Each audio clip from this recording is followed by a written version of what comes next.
Hello and welcome. This is Ibrahim and I am back with another update for Europa Explorer.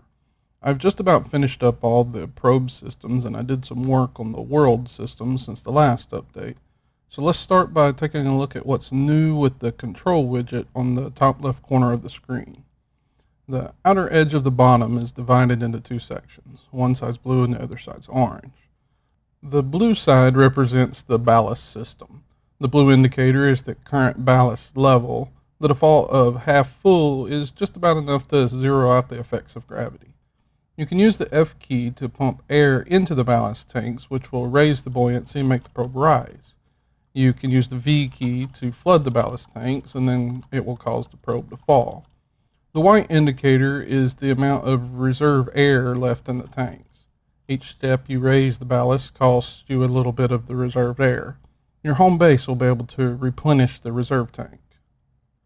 The orange side of the control widget is used for engine power.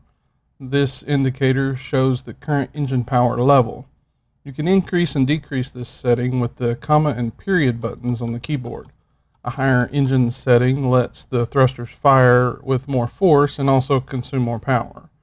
The particle effects for the thruster scale with the engine level, along with the spinning turbine in the center of the probe. At the top of the screen is the Systems widget. It may look a little complicated, but hopefully after I walk you through all the features, it will make sense. Since the probe is being sent into an unknown environment, it would probably be designed to be as flexible as possible, so I had the idea of making a variable RTG as the power source. The system produces power and heat, and you can control the balance between those two. The central bar represents the RTG output. You can adjust the setting with the bracket keys on the keyboard. The yellow represents the power generation and the red the heat generation. The numbers below the middle bar are the current production rates. On the right side is a bar that represents the current internal heat of the probe. The scale is from 0 to 200 C. The white indicator shows where you are in the range, and the number on the far right is the actual numerical value. On the left side is the same concept, but for power. The battery system on the probe can store up to 100,000 milliamp hours. The top number here is the current stored power, and the bottom is the amount that value has changed over the past second. Just about every action costs some amount of power, and I track that in two ways. Systems that you turn on and off have a power drain value, and they consume power every second. Actions, like the laser spectrometer, will consume a chunk of power for each laser blast. The final part of the Systems widget is the Radiator. This allows you to equalize the internal temperature of the probe with the surrounding water. You manually toggle the system on and off with the X button. Running the radiator does cost some power and generate some particle effects. Something else I want to talk about is this block of information below the control widget. I got the idea from the environmental monitoring station on the Curiosity rover. Basically, this is a set of detectors mounted on the probe that give you detailed information about the condition at the probe's current location. The force of gravity, the temperature of water, the pressure at the current depth, if the water is flowing in what direction, how electrically conductive the water is, the pH is how acidic the water is, the salinity is how much salt is dissolved in the water, the TDS is total dissolved solids, which is how much other stuff is dissolved in the water, and TSS is total suspended solids, which measures things in the water that are not dissolved. This let me introduce the current system. I can define areas of water flow, and they will be able to push the probe and other objects around. Terrain features now also have the ability to influence the water conditions around them, and that also flows with the current system. You can pick up on those changes in the water if you keep an eye on these sensor readings.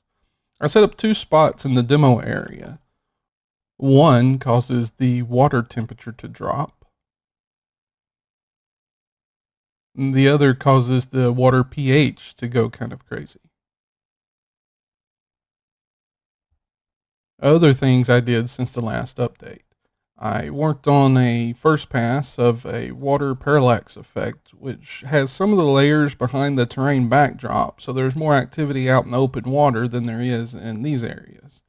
I'm still not exactly sure where I'm going to go with this effect, but I know I needed something. I also added a scar system to the terrain, so when you shoot the terrain with a laser spectrometer, it will leave behind marks that you can see on the optical layer. The surface sample drill does this same effect. I added a feature to the Grapple Arm so that they can detect if they're in a bad situation and automatically retract. I also did a rework of the optical camera reveal, and I moved away from a brute force approach to something that is much more CPU friendly. This also caused me to take a look at how I was changing the vision modes, and now that is much smoother than it used to be. I added a basic music control system up here above the minimap. It works on playlists, and I imported about 20 guitar tracks. You can play and pause and skip forward and back and control the volume with the plus and minus keys. Eventually, I'm going to use this to trigger different playlists when you enter into different areas of the map or into other sections of the game. It'll still give you control over which individual track is playing. And lastly, I worked on the sample materials system. Now those bars are hidden off screen until you are in a mode that will collect them. You can also click on the samples now to eject them. This has an associated particle effect. Materials can also be ejected now, and they will become world objects again. If you eject a material onto the underside of a surface, it will fall down. I will be back in a couple more weeks with another update and hopefully a playable alpha build for everyone to check out. Keep an eye on the Discord for news about when that is available, and check out the website to learn more about the game's story.